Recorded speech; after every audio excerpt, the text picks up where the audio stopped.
আল্লাহ বলবে এই যে চোর, এই যে দেখ, এই যে এই যে এই যে এই যে জনগণের পয়সা চুরি করেছে, অফিসে বৈশা বৈশা ঘুষ খেয়েছে, আছে না নাই?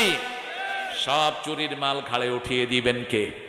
কেউ সেদিন পার পাবে না। এখন বলেন, এই যে দুনিয়াতে যা কিছু কাজ করি, মালিকের নাম যদি না নেই, আমিও চোর হব, ঠিক না? ঠিক।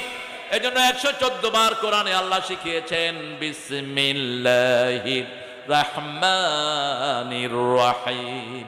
কোন কাজ করার আগে আল্লাহর নাম, আবার করার পরে আল্লাহর প্রশংসা যারা করে, মধ্যখানে কোনো হিসাব আল্লাহ তার থেকে নেন না। আল্লাহু আকবার।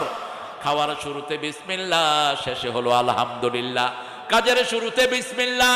আবার যেই কাজে আল্লাহ রাব্বুল আলামিন খুশি হন না, সেই কাজে যদি কেউ বিসমিল্লাহ পড়ে, তার দুনিয়াও শেষ, আখিরাতও।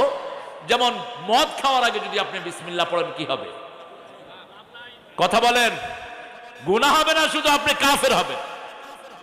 ঠিক তেমনি ভাবে যৌতুক যারা খায়, এরা কার নামে বিয়ে করেছে? বলেন, বিয়ের সময় আমরা কার নাম নেই? তো আল্লাহর নাম নিয়ে বিয়ে করে আপনি যৌতুক খান কেমনে?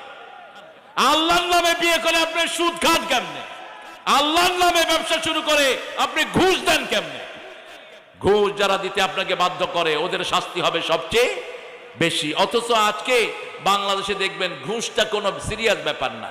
যারা অফিসে বসে আছেন, এমন ভাবে ঘুষ চায় মনে হয় ওর আব্বা আপনার কাছে কিছু হাত খরচ তো সরকার দিচ্ছে। তোর তো এখানে বসানো হয়েছে জনগণের খেদমত করার জন্য, তুই জনগণের চামড়া চুষস কেন? এই জন্য কোন সুদখোর ঘুষখোরের ঘরে কোনো শান্তি